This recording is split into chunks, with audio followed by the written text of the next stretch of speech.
Guys, Fortnite Season 4 storyline is already getting absolutely insane. As you guys probably know, Fortnite Season 4 has literally been out for only one day, a little over 24 hours at the time that I'm recording this, and it's already absolutely packed with insane storyline stuff. We've got concerts, a mysterious monolith on the island, returning villains, lore drops, OG changes, and so many little details that could possibly have massive implications on the game and the lore for the rest of this season. Seriously, you guys, I don't know how Epic manages to fit this much in this early, but I'm not complaining because one of the things that I said from the last season to this season was that I wanted Epic Games to continue focusing more on the storyline and giving us more quality in that area, and it looks like they're going to be doing that. From a confirmed finale event, some crazy theories we're going to be going over, and even stuff happening over in OG that you probably didn't notice. The whole community is buzzing right now, and it all starts with this monolith mystery. So right now, up on a snowy hill, we've got this massive black monolith. Now, when people first saw it, the instant theory was like, oh my gosh, this is for the season 4 live event. This is going to be the finale event. It's going to be something insane that sends us into the Simpsons mini-season, but unfortunately, that is not the case. Now, this area may look a little bit familiar to you guys who are playing back in Chapter 6, Season 1 during the Christmas event, during Winterfest. It's the same place that Mariah Carey's Ice Cube spawned, and it eventually melted, and she came out of it and gave us a little bit of a small event. She sang a song for a second. She was just dancing around and stuff, and that was it. And it looks like this monolith actually isn't going to be related to a story event in Fortnite. Unfortunately, it's going to be made for a other event. Now, it made sense, you know, a weird new object, mid-season story build-up, until the leakers came in and completely flipped the theory on its head and told people, no, this isn't going to be a season 4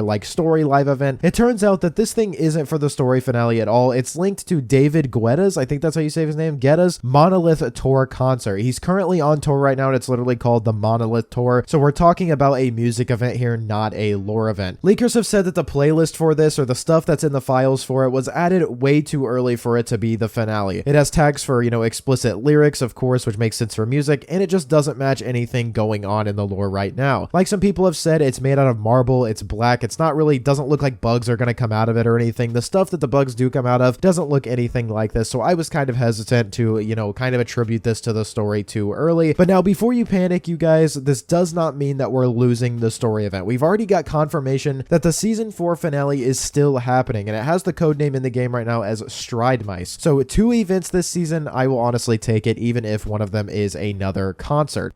But this last event is supposedly going to be very big because it is going to have its own playlist. It's not going to be just in the game. It's going to have its own separate playlist. So I think this last season 4 finale is going to be pretty big if it's true. Just a reminder here for you guys until we go on to the next thing, please go down below, drop a like, subscribe to the channel as well with post notifications on because we make videos like these every single day. Epic almost never locks in finale event stuff this early. So like I said, this probably means they already know exactly where this season's story is headed overall. If they're planting seeds for it now and working on it, that tells me that this isn't going to be one of those seasons where the story just goes quiet for weeks on end. We are going to be in for a constant build up like we were last season, and after everything we talk about in this video, you will feel the same way. I have a feeling this might tie directly into what's going on with the bugs and possibly the unknown, which we will talk about here in a second, which is some of my favorite lore that we've seen in Fortnite so far. So in OG right now, this is where things get really, really interesting, and Fortnite is kind of continuing this lore, leaning into the lore of Fortnite OG, where, you know, we had the something is wrong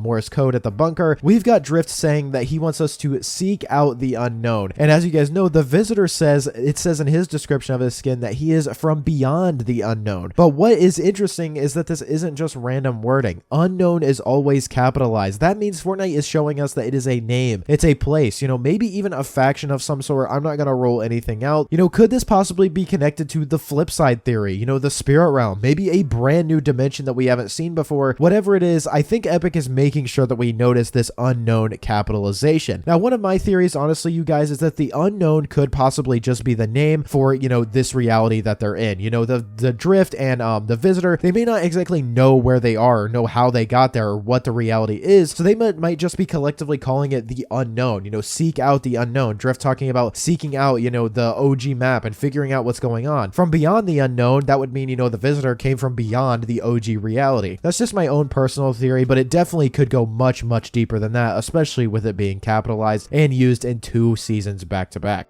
Now, as you guys don't know, OXR is our new faction just introduced in this season, and in the battle pass right now, we have this new Onyx Winter skin. Now, new dialogue from her just dropped, and wow, you guys, it looks like OXR has a lot more lore than what meets the surface. Apparently, they've been fighting the bugs for literal generations, and Onyx Winter's father even served in OXR before her, which was absolutely insane and something that I was not expecting. This means that this conflict isn't just a new threat, it's a war that's been brewing and going on for ages. OXR, whether it's the spirit realm or just the bugs themselves, have been at war for a very, very long time, jumping from reality to reality, helping them defend against the bugs. It puts the bugs right up there with, you know, the IO versus the 7. This is deep, like, historical stuff in Fortnite, and it also explains why OXR has been so prepared, and it seems like they're already winning the war against them. They've literally been waiting for this day to come. They're already ready to pounce on the bugs. I thought that was really interesting, and we could definitely see some more historical stuff revealed throughout this season as we learn more about OXR, the bugs, and how they are getting here, which is what we're going to talk about next.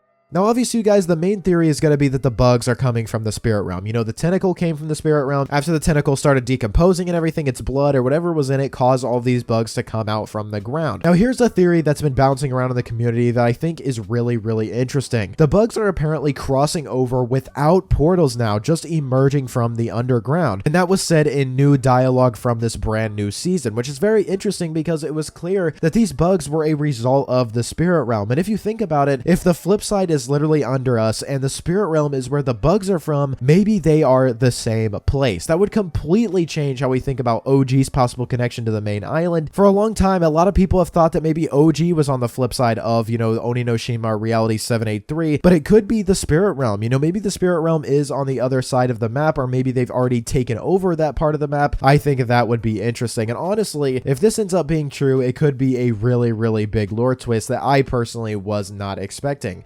You know, maybe the exact spirit realm isn't underneath this island, but maybe they've already taken over that side of the island and they're coming up through there. I think that would be really, really interesting. Now, speaking of OG again, there is Rift activity and a lot of lore going on there again. If you guys watched my video from just yesterday, I made hidden details in Fortnite OG Season 5, and that was some things that a lot of you may not have caught on to. And I kind of like, you know, downplayed how big some of those things could mean, but I definitely wanted to talk about what they could. If you guys didn't watch it, I'll just go over it here really quick. The Nam store sign in Retail Row has changed to Moon after the old sign disappeared through a red rift last season. Now, the actual Nam sign still did appear with all of this techie like tubes and stuff over by Risky Reels. You can find it over there on a little hill, but we've also got a brand new wolf statue like right across from Retail Row, about like south of Greasy Grove is where it is. It's almost on the other side of the map completely, but we also have something interesting going on as well. Kato Thorns Boss has been re-added to the files, and if you guys remember, Kato Thorn had the time machine that eventually led us going back to Fortnite Chapter 1 in the first place, like 2 years ago in November 2023. And he originally traveled to Chapter 1 Season 5 of Fortnite, which is exactly the point that OG is set in right now. A lot of people are thinking that he could possibly be corrupting OG in this way, and it might not have anything to do with the spirit realm or anything. It may be because Kato Thorn is going back and taking things, you know, for his collection or whatever, that he may be corrupting it just from going back and forth over and over again. And since his boss was added back to the files, and because we might be getting a new version of him, like a new skin of him, this could mean that there is a direct tie between Kato Thorn, Chapter 4, Season OG,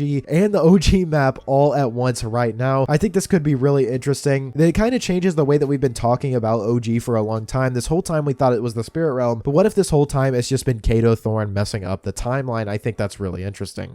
Now, as you guys know, Daigo has been freed from the spirit realm at least a little bit. Now, apparently from Daigo, he said that the spirit realm, whatever it is inside of there, made it its champion. And I want you to keep that in mind. It made Daigo its champion. Now, the dojo there has been called a Citadel multiple times, or like, you know, the thing inside of the spirit realm is called the Citadel, which is the same name as the castle location from Chapter 4. And if you guys also know, that is like the castle of Gino, who is the founder of IO. And a lot of people have thought that Gino may actually be the spirit realm, the dark presence inside of the spirit realm. And since Daigo has actually been freed, he could be giving us a lot more information about who exactly is the dark presence, where the 0-point shard is being held, and help Jones and Hope, who are currently in Supernova Academy right now, figure out where it is and the best course of action. I think it's really interesting because calling it the Citadel, you know, we have the Citadel that's supposedly coming back to Blitz at some point, you know, being called his champion. Those are two words that are inherently tied to Gino, and with people constantly constantly thinking, you know, that Gino is the dark presence inside of the spirit realm, I think it makes a lot of sense, and I'm honestly starting to think that that may be the case. Now, if we jump back to Drift in OG Season 5 right now, he is also remembering Chapter 1 just like the Visitor did. He's saying stuff like, back to the same old haunts again and again, and so many happy memories from another life. That is absolutely huge, you guys, because it means characters are starting to remember past realities just like the Visitor did last season. And just so you guys know, the Fox Clan is gone from Reality 783, so who knows exactly what is going on with the Fox Clan. I hope we do see a little bit more stuff with them, but I think it's interesting that in specific he says back to the same old haunts again and again. So could this mean that this is some type of loop that Drift and the Visitor have been going through over and over again? That contributes to the theory that OG is just a continuous like torture method for all of these characters from, you know, the dark presence or, you know, the last reality or whatever. This is something we've went round and round with a lot on this channel, and I don't want to talk too much about it anymore, but there's a lot of different theories out there, so I just thought it was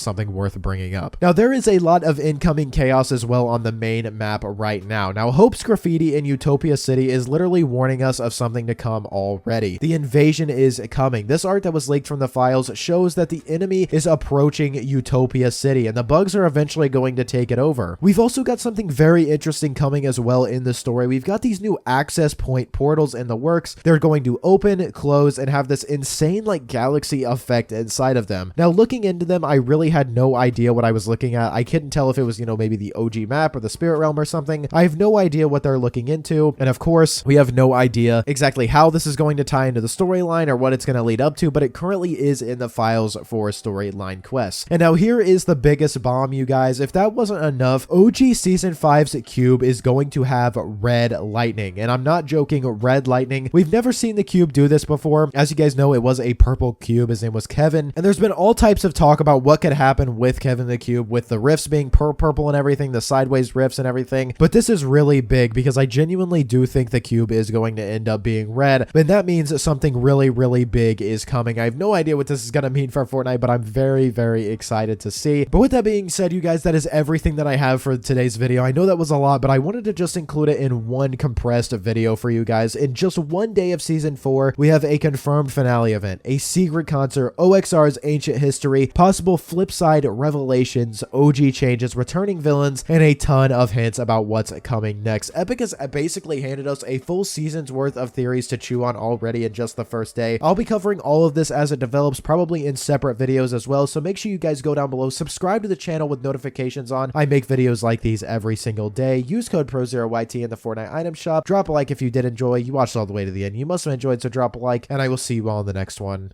Peace.